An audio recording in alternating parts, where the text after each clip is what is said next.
Naitwa Pastor EK, Pastor Emmanuel Kitomali Chacha wa kanisa la City Center iloko Sogola, Santiago ndogo.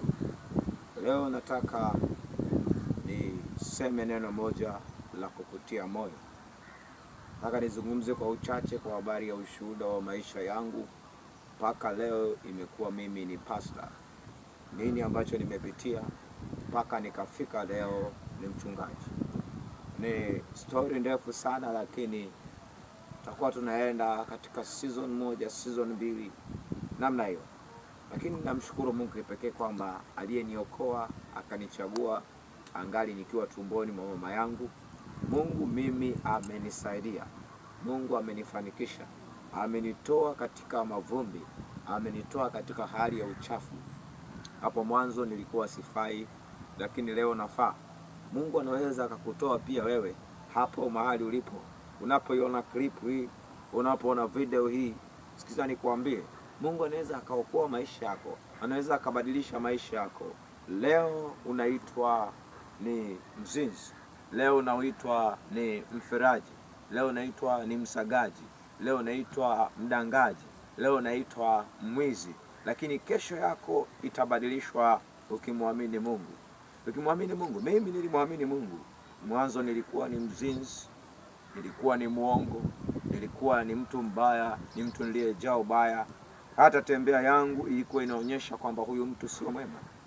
Lakini Mungu alibadilisha maisha yangu. Siku baada ya siku, hatua baada ya hatua. Leo Mungu amebadilisha maisha yangu hata kama unavyoniona.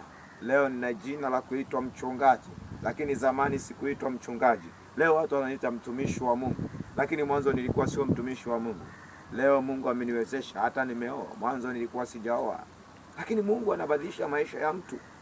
Mungu anaweza kubadilisha maisha yako, ndugu yangu.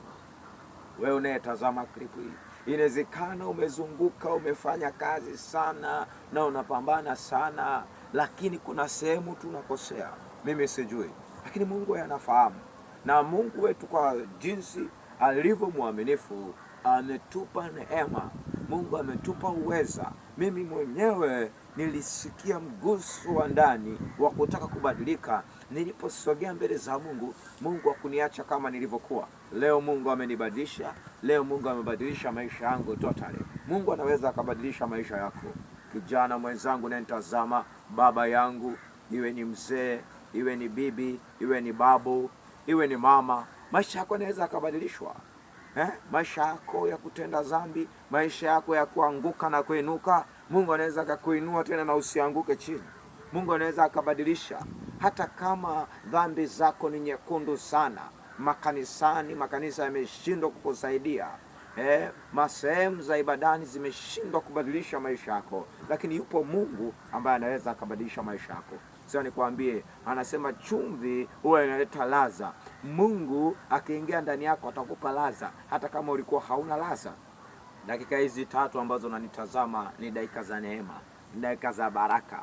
Sasa nikwambie, popote ulipo, nataka nikuombee Mungu akakubadilisha maisha yako. Aliyenibadilisha mimi naye akakubadilisha maisha yako.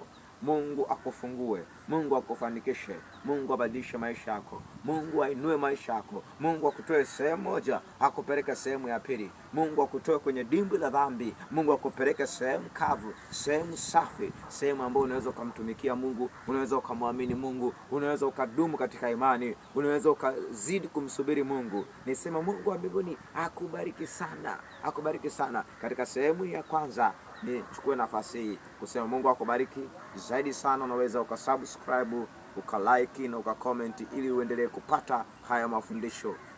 Ingia kwenye sehemu ya pili na Mungu atakubariki sana. Amen.